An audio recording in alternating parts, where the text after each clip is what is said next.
All right, so imagine you just bought your first house. You have a toddler, an infant, two cats, and a small dog. What do you think the best Christmas present would be? If you thought a puppy, you are correct, but also just as crazy as we were 7 years ago. So we didn't just get a puppy, we got a Great Dane puppy, and that caused chaos in the house for sure. If you decided to get a holiday puppy or kitten too, listen closely. But these are tips that we're going to talk about just for anybody to consider, even if you have older pets. So listen in as we discuss what to do now that you've gotten this puppy or kitten. Hi, and welcome to Vetsplanation. I'm your veterinary host, Dr. Sugerman, and I'm going to teach you about veterinary medicine. In this podcast, we can dive deeper into the understanding of what our pets are going through and break down medical terms into easier to understand chunks of information. Just a quick disclaimer, this podcast is for informational purposes only. This is not meant to be a diagnosis for your pet. If you have questions about diagnostics or treatment options, please talk to your veterinarian about those things. Remember, we are all practicing veterinary medicine, and medicine is not an exact science. Your veterinarian may have different treatment options and different opinions. The information I provide here is to help pet parents have a better understanding about their pets. If you like our podcast, please consider sharing this podcast with at least one friend or just somebody else who has pets as well. Now, let's jump into this week's episode. All right, welcome back to another episode of Vetsplanation. I am your host, Dr. Sugerman. Let's continue my story. So the day that we brought home our Dane, her name is Nora, I don't think we were prepared at all. Even as a veterinarian, I was not prepared. I missed my previous big dog, who we had unfortunately to put to sleep. And my wife knew that my dream dog was to have a Great Dane. So we didn't have anything for her really. And she was a huge ball of anxiety. It was obviously easy to pick things up like necessities the next day, but she was going to need a lot more than just some bowls and a leash. So let's dive into what you need to think about when you have these new furry friends that come into our lives. Obviously, we need the basics, right? A food dish. I do recommend using like a ceramic one or a metal food dish. Sometimes the plastic ones can give them acne on their chin. They need water. So if you got a kitten, I highly recommend using a water fountain.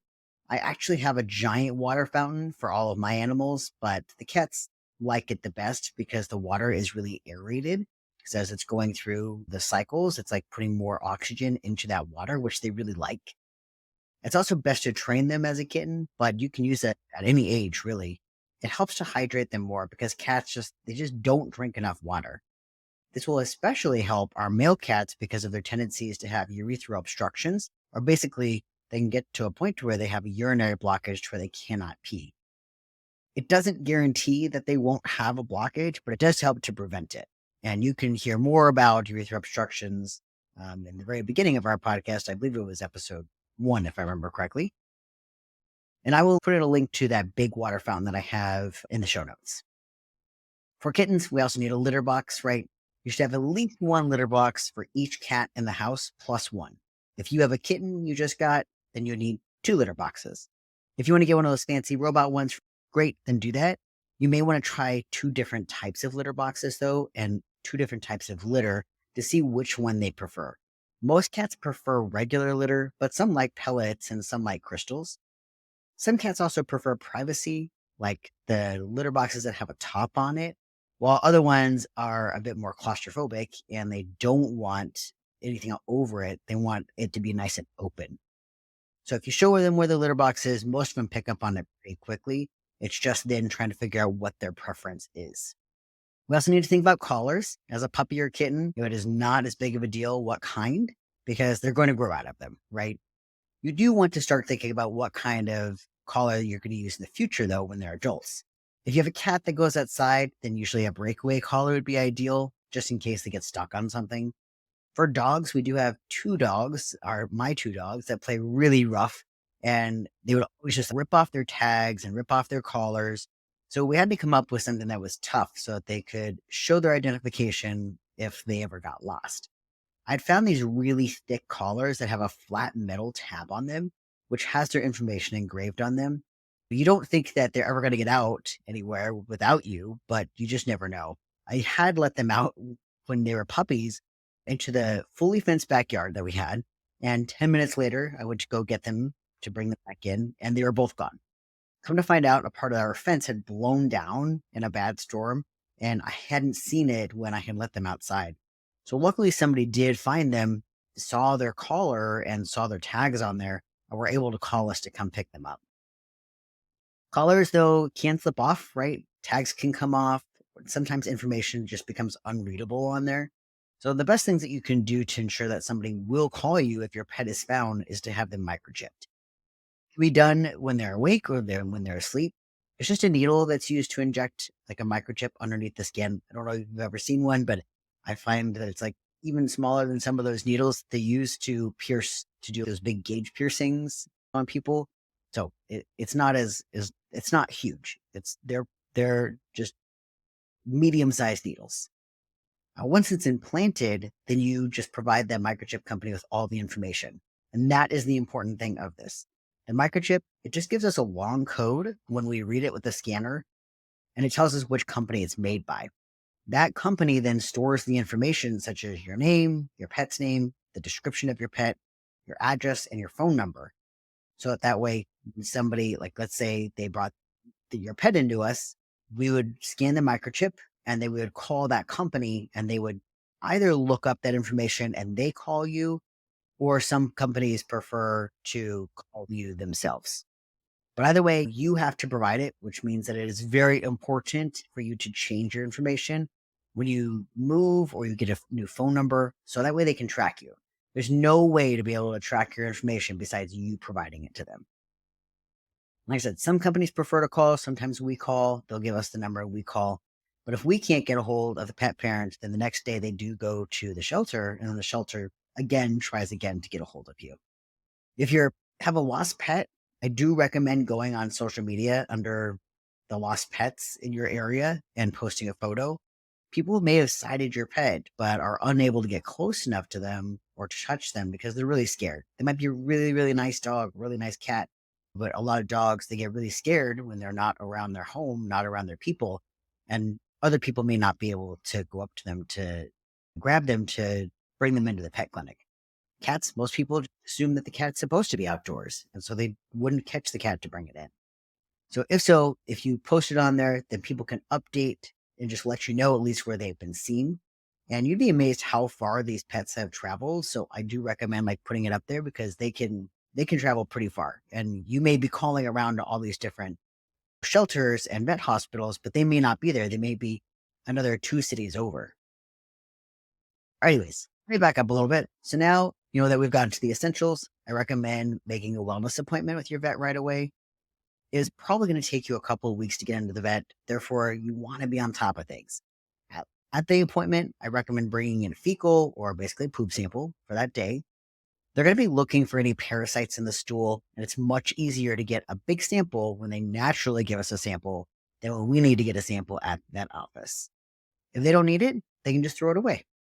Also, bring in your vaccine records from whomever you got them from. Sometimes we need to repeat those vaccines or dewormings depending on where they got them from or when it was given. Or maybe your vet will just let you know when you need to schedule that next set of vaccines. Usually your vet's going to talk to you about each case because each case is a little bit different. But in general, though, for puppies and kittens, they should have 3 to 4 sets of various vaccines until they're about 16 weeks old. I'd gotten my Dane after she was 16 weeks old, so she only needed 2 sets of vaccines instead.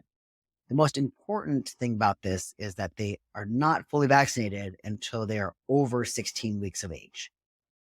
I have quite a few puppies that I've seen that have parvo, which you can listen to in episode 4, and that I will eventually rehash to bring it back up to date and get it on YouTube. But a lot of pet parents hear that their puppy had been vaccinated and they think that it's up to date, even though they have only received maybe 1 or 2 vaccines at 6 weeks old. Same thing holds true for kittens getting panleukopenia, which I talk about in episode 29, for kittens not receiving all their vaccines that they're supposed to either. Their immune systems just are not ready to make their own immunity when they're that young. So the same thing goes for babies, which is why they receive multiple vaccines until they're older. This is also why it's a good idea to set up the appointment with your vet to understand which vaccines they need and when. I also suggest asking how much the appointment is going to cost if the puppy to receive their normal vaccines. So if you're like, hey, I'm coming in with Fluffy, She's 10 weeks old. Can you tell me how much you think it'll be if she received all of her vaccines she needed at the appointment? That way you're prepared for each visit. You know how much you're going to be spending. It's like budgeting for that pet. If you know how much you're going to be spending on the visit and on the vaccines, that can help you to try to figure out how much you're going to spend for other things such as toys, right? As a puppy or a kitten, it's especially important to have things to play with while keeping them safe at the same time. Kittens love string and feathers, but unfortunately, they can very easily eat them and can cause an obstruction or a blockage of the intestines, like I talked about in episode 34. Not that you can't play with your string and toys and stuff and feathers. I just recommend doing it with them so that way you can keep a close eye on them and then putting them away when they're done. Kittens also really like things that move. A mouse toy under a cloth is great, or balls that are filled with an object. A wheel is great, like those big wheels. I don't know if you've seen them on on Facebook and YouTube and stuff, but those big wheels, those are great for the ones that do need to get a lot of energy out. It gets them exercise, they can run. So puppies, they want to chew on everything while they're teething. Plus, they have a crazy amount of energy. So finding toys to keep them busy is great. Appropriate sized Kongs, these are these rubber things that you can fill with different substances like peanut butter and crunchy food mixed into it. So that way that there's like different textures to it. Or frozen chicken to make it a little more difficult to get out. It's got to thaw before it's actually going to come out. Toys that are appropriate for your type of dog as well. If you have a dog that doesn't chew up objects, like a small dog or a dog that just doesn't destroy things, then regular toys are fine. But if you have a dog that rips stuffing out, eats the squeakers, then definitely avoid those kind of things. You don't want to have them end up in the ER for surgery if you can avoid it. If you have a bigger dog that tends to destroy things, then getting a subscription box like BarkBox Super Chewers or Bully Box can be great because they'll usually give you big items that it's really difficult to destroy. As far as bones go, antlers are great for chewing on. Just make sure they're bigger ones so that way they can just chew on them and they don't get destroyed or swallowed. I don't really recommend those round knuckle bones as too many dogs get them stuck like around their jaw and then have to come into the vet office for us to take them off. So I don't really recommend those. Now let's talk about crate training for dogs. I love crate trained dogs. First of all, it helps keep them safe and keep your stuff safe.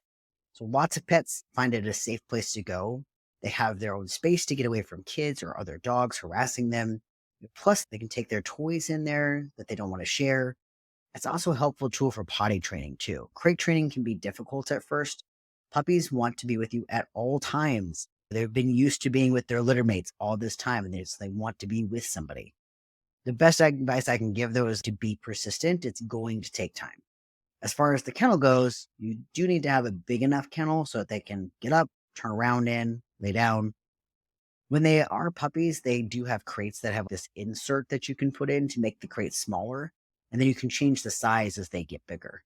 You don't want to give them too much space because as a puppy, you don't want them to have so much space that they'll go to the bathroom in their kennel. You want them to not want to go to the bathroom in their small space.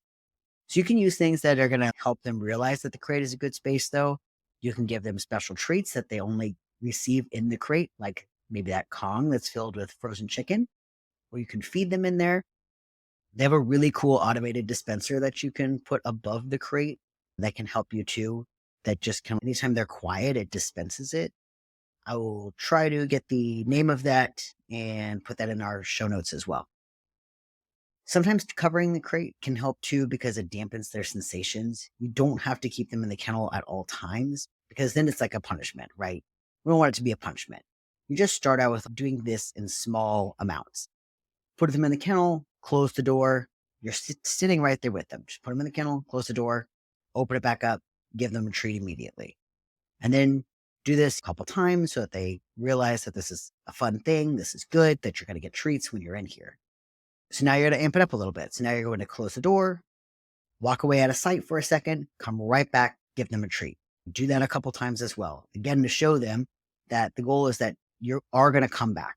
You are going to come back to them. They don't feel like they're going to get locked up there forever. Then you gradually make this time longer and longer. You put them in the kennel at night with their special object. You can put them in there when you're gone, out of the house, or like I said, great for potty training. If they don't go to the bathroom outside, then you put them in their crate.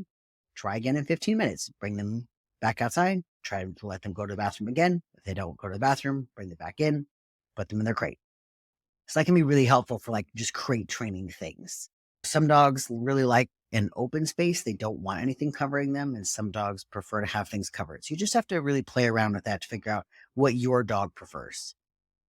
Now let's talk about cat crates. You probably didn't think anything for cats, right? But actually getting a kitten or a cat used to whatever travel crate you're going to have is great.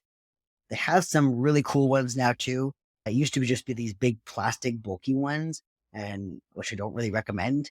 It's hard to get them in and out. They're scared from the noises. And I really like these mesh ones that have openings on both the top and on the sides. They even have these really cool ones that they have extensions on it so you can make the carrier larger. Well, maybe like if you're waiting at the vet clinic or you're traveling in a car or on a plane, it just gives them a lot more room by opening up this extension. So it's very cool. They're really easy to get into and out of in there. We can see them and evaluate through that mesh kennel. Sometimes we have to worry about if they're having difficulty breathing, and it's super easy for me to put the kennel into the oxygen cage in the mesh kennel and them not be so afraid. So I recommend keeping the carrier out constantly when you're trying to get them like acclimated to it. If you put the carrier out only when you're taking them to the vet, then they're always going to be afraid of it, right? But by keeping it out, you can allow them to explore it on their terms. You can put fun things in it like catnip or toys or wet food, or even just their regular food, like feeding them in there to help motivate them to want to go in there. And again, thinking of it as a safe space. That way, when you do need to take them in, they're not fighting to get into that carrier. All right, let's talk a little bit about puppy proofing and kitten proofing. Kittens love hair ties, so I suggest anybody who has hair ties in the house, putting them someplace where the kitten cannot get to, like a drawer. Don't leave them on a sink. They will get to those. Don't leave them on the counter, things like that, because otherwise they are going to end up in that kitten's stomach. Also, don't leave out any string or needles or fishing materials, such as hooks and fishing line. You wouldn't think that they would want to swallow this really sharp piece of metal, but for some reason they always do. For puppies, they learn how to open areas where there's food, so putting up their dog food into things like a container that you have to twist on and off can be really helpful. There's a lot of dogs that come in all the time, these little puppies that they come in because they say they're bloated. It ends up being that their stomach is full of food and they found some way to get into the food, into the pantry or whatever it is. I usually suggest just putting that food into another container. You can even install childproof locks to keep them out of where food is, but you have to treat them like a toddler, essentially. I have a funny story with my wife's dog. They had put on childproof locks to help keep one of the dogs out of there because she's this tiny little dog, but she was still able to get in there. And I found her in the food, just munching away, literally sitting in the bag. So, putting them in a container would be much easier. So now we need to start thinking about things like manners and training, right? Taking them to a puppy class is a great first step. People think it's teaching the puppy, but really it's teaching you. It is training you on how to communicate with your puppy and how to listen to what that puppy needs and how best to respond to the puppy to get what you both need. These are usually classes teaching the basics, which is great. They need foundation. Depending on the type of dog you decided to get, though, some need a lot more than just the basics, right? They need a job, like searching for things, or they need agility. Some need training for learning how not to jump on people or not to be aggressive towards other dogs. In a lot of professions, you need continuing education. So you have to think of this as their continuing education. It's going beyond the basics. Taking them to training or teaching them something new at home, or sometimes they just need to see a behaviorist. Don't be afraid to take them back to more training.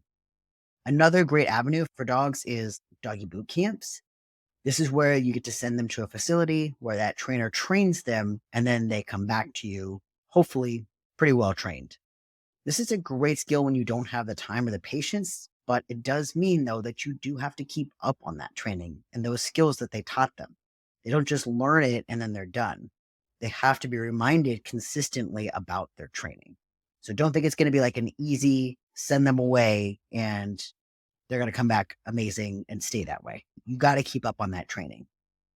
And then lastly, my best advice for you is just to be patient. They will get older and eventually grow out of the teething phase or the not listening phase.